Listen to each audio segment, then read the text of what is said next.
ওর এখন তোমার কোন লীলাটা এখন চলছে বল? আমার এখন চলছে প্রভাস যজ্ঞ। তাহলে সেই প্রভাস যোগ্য লীলা থেকে আমাদেরকে এখন তুমি শোনাও, আমরা রিহার্সাল শুনতে চাই, তারপর আমরা আলোচনা করবো, বাকিটাতে এগোবো। করো। আজ ভগবান শ্রীকৃষ্ণ দ্বারকার সিংহাসনে রুক্মিণী আর সত্যভামার মাঝখানে মহারাজ হয়ে বসে আছে। ভাবটি কেমন? না পুরী দ্বারকাতে রুক্মিণীর শোনে সুখেতে আছেন সে। আজ পুরী দ্বারকাতে রুক্মিণীর শোনে সুখেতে আছেন পুরী দ্বারকাতে রুক্মিণীর শোনে সুখেতে আছেন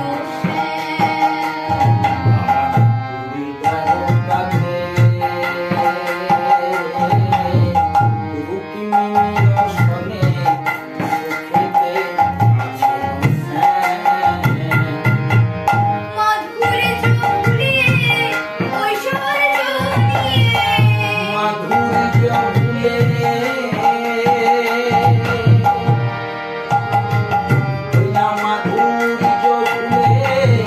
ঐশ্বর্য নিয়ে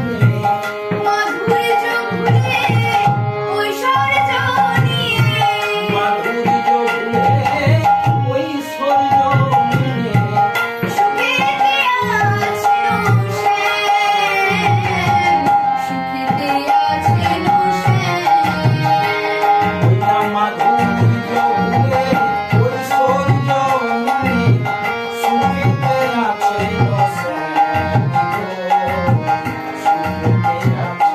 সে।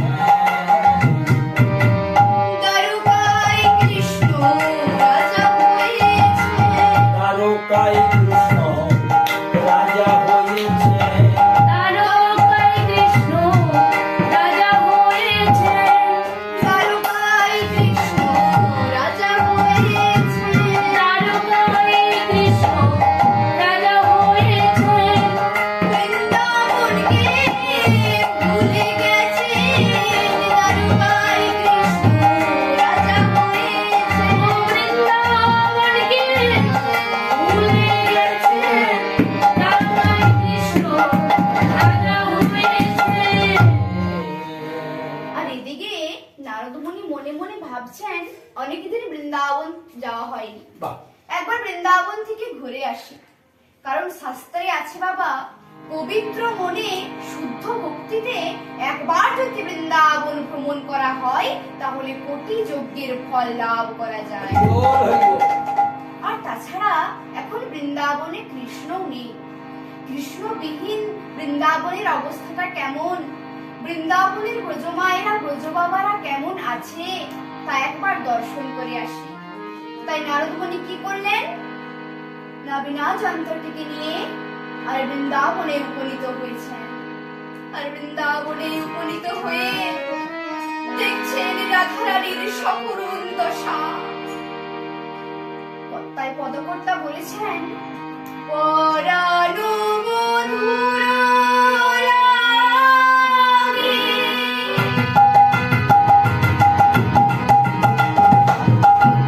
করে হাই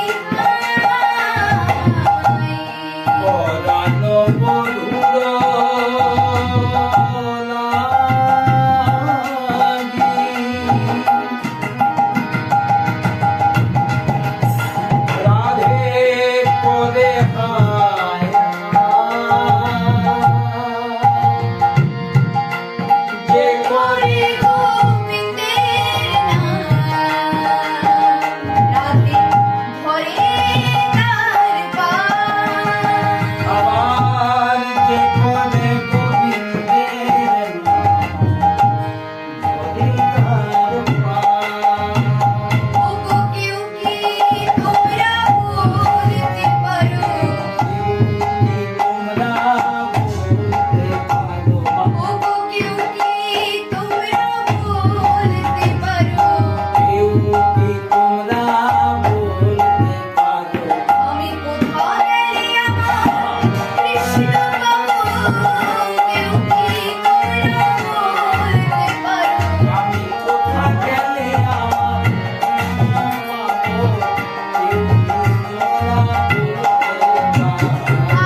আলোচনা সহকারে ক্লাসগুলি করবে। হ্যাঁ,